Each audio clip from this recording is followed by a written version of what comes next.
গোপালগঞ্জে সরকারের ক্র্যাকডাউন চলছে। ক্র্যাকডাউন শব্দটা আমরা যতই শুনি, বাংলাদেশের একটা ডিফারেন্ট ধরনের মিনিং আছে। আমরা বুঝতে পারি এখানে এমন কিছু হচ্ছে যেটা আমাদের গ্রস হিউম্যান রাইটস ভায়োলেশন করে।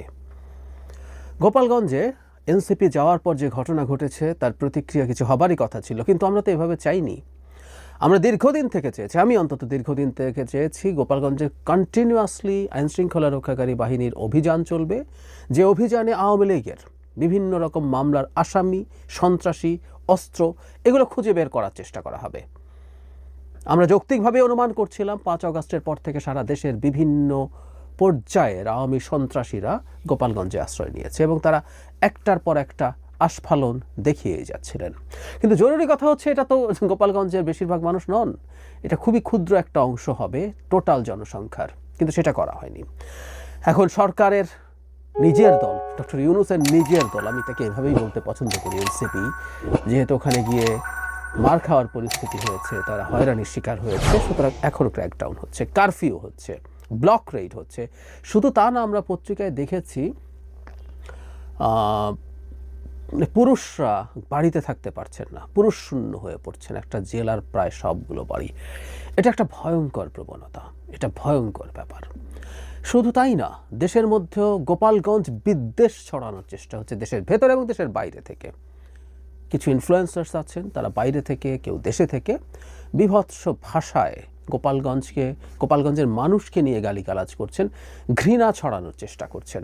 আমরা প্রায় একটা কথা বলতাম আগে শেখ হাসিনার সময়ও, যে ঘৃণা চাষ করেন শেখ হাসিনা, কারণ তিনি মানুষকে বিভক্ত রাখতে চান, বিভক্ত রেখে তিনি শাসন করতে চান। সো ঘৃণা ছড়ানো একটা ফ্যাসিবাদী আচরণ, ভয়ঙ্কর ফ্যাসিবাদী আচরণ।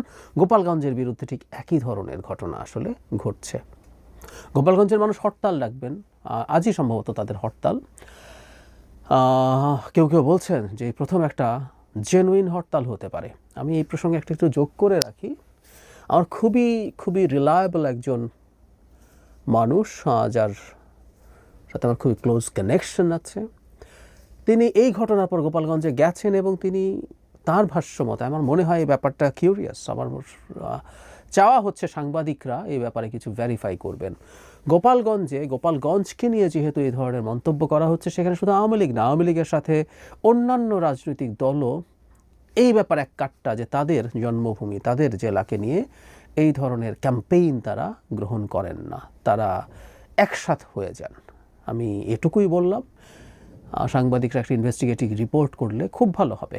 তো সুতরাং এই হরতাল হতে পারে, হতে যাচ্ছে, সুতরাং একটা জেলাকে কেন্দ্র করে বাংলাদেশে যা হতে যাচ্ছে সেটা কোনোভাবেই কাম্য নয়। কারফিউ দেওয়ার মাধ্যমে হয়রানি হচ্ছে, মানুষ অনেক কিছু করতে পারছে না, সাধারণ মানুষের জীবন জীবিকা হ্যাম্পার্ড হচ্ছে, মানবাধিকার লঙ্ঘিত হচ্ছে। এই ব্যাপারগুলো আমরা কোনোভাবেই বর্তমান বাংলাদেশে নিতে পারি না। আমাদের একজন স্বরাষ্ট্র উপদেষ্টা আছেন, তীব্র সমালোচনার পর তিনি এখন বলছেন লাশ মাটি থেকে তুলে তিনি ময়নাতদন্ত করবেন। এর মধ্যে একজন সনাতন ধর্মের মানুষ ছিলেন, তার সৎকার হয়েছে, সেটা কি করবেন? একটা কথা মনে রাখা দরকার, এই রকম একটা ঘটনার পর গুলিতে মৃত্যু হওয়া মানুষেরও ময়নাতদন্ত করা হয়নি। এগুলো শেখ হাসিনার সময়কার বিষয়, হাসিনাগিরি। অবাক হয়ে যাই এই পর্যায়ে ডক্টর ইউনূসের সরকার নামতে পারে যে এই রকম মৃত্যুরও ময়নাতদন্ত না করা।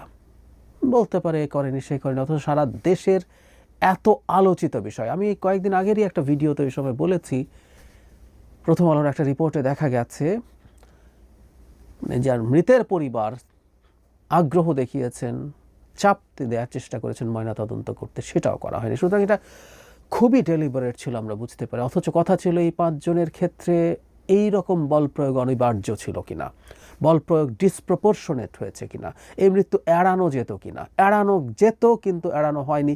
এই ক্ষেত্রে শাস্তিমূলক ব্যবস্থা জরুরি ছিল। এরা আওয়ামী লীগের লোক হোক, আওয়ামী লীগের সন্ত্রাসী হোক, কোনো প্রাণকে আমরা এভাবে যেতে দিতে পারি না। প্রথম থেকে আমি চেয়েছিলাম আইনের চৌহদ্দির মধ্যে থেকে মানবাধিকার নিশ্চিত করে, কথা সব সময় বলতাম, ওখানে অভিযান পরিচালিত হোক ক্রমাগত, নিয়মিত, দিনের পর দিন, সপ্তাহের পর সপ্তাহ, মাসের পর মাস। আজকে 1 বছর পরে এসে এসব করে আদতে মানবাধিকার লঙ্ঘনের অনেকগুলো ঘটনা সরকারের দিক থেকে ঘটানো হচ্ছে। আমরা মনে করি এই জায়গা থেকে সরকারকে সরে আসতে হবে এবং যখন যে কাজ তখন সে কাজটা করতে হবে। আমরা শেখ হাসিনা আবার বাংলাদেশ চাই না। এমনকি শেখ হাসিনার যে জেলা, তার প্রতি আমাদের কোনো বিদ্বেষ নেই, সেই জেলার প্রতি আমাদের আর সব জেলার মতো এই দেশের দায়বদ্ধতা। কিন্তু ওই যে বললাম, বাংলাদেশে এটা কিন্তু আমি এখনও বলি, একটা স্বাধীন আওয়ামী গোপালগঞ্জ থেকে যেতে পারে না। ওখানে একটা রাজনৈতিক দল সমাবেশ করতে যাবেন, তার উপরে হামলা হবে, তাদের দিক থেকে তেমন কোনো কিছু না হওয়ার পরও তারা মানে ওখানে একটা সমাবেশ করতে গেছেন, তাদের টিপিক্যাল সমাবেশের মতো। হয়তো নাহিদ ইসলাম মার্চ টু গোপালগঞ্জ বলেছেন, খানিকটা উস্কানি মনে হতে পারে বা এটাকে আমরা ধরে নিলেও, কিন্তু এই হামলা তারা করতে পারেন না। সুতরাং গোপালগঞ্জের ব্যাপারে আলাদা মনোযোগ দিতে হবে। ওখানে আর্মির গাড়ি, পুলিশের গাড়ি ভাঙচুর হবে, বিএনপি নেতা মিছিল করলে তাকে পিটিয়ে মেরে ফেলা হবে, এইরকম কিছু আসলে হতে পারে না। বাংলাদেশের জেলা এরকম একটা জেলাই, সেখানকার মানুষ যদি এখনও মনে করেন তারা আওয়ামী লীগকে সমর্থন করবেন, করতেও পারেন, তবে কর্মসূচি করা যাবে না আওয়ামী লীগের নামে, কারণ আওয়ামী লীগ এখন একটা নিষিদ্ধ, তাদের কর্মসূচি নিষিদ্ধ একটা সংগঠন, মানে দল, এটা বেআইনি হবে, তাদের এটা থেকে দূরে থাকা উচিত। এবং আমরা আসলে চেষ্টা করব, এটা এটা আমি বলি, এটা খুবই হতাশাজনক লাগে যে এত কিছুর পরও শেখ হাসিনার সমর্থকরা আছেন। আমরা চেষ্টা করব তাকে, তাদের মানুষের সাথে যোগাযোগ বৃদ্ধি করা যতটা সম্ভব। আমি জানি না তারা কিভাবে এটা এখনও মনে করেন, তারা কি সব জানেন না, বা তারা তাদের কনফার্মেশন বায়াসের কারণে অনেক কিছু ইগনোর করেন। আমরা সেগুলো জানাবো, যোগাযোগ করব, রাজনৈতিক দলগুলো চেষ্টা করবে এবং সেখানকার মানুষকে জিতে নেওয়ার চেষ্টা করতে হবে। এবং সব কিছুর পরও কিছু মানুষ এদিকে থেকে যাবে। একটা গণতান্ত্রিক ব্যবস্থায় এটাই হয় এবং এটা নিয়ে চলাটাই গণতন্ত্র।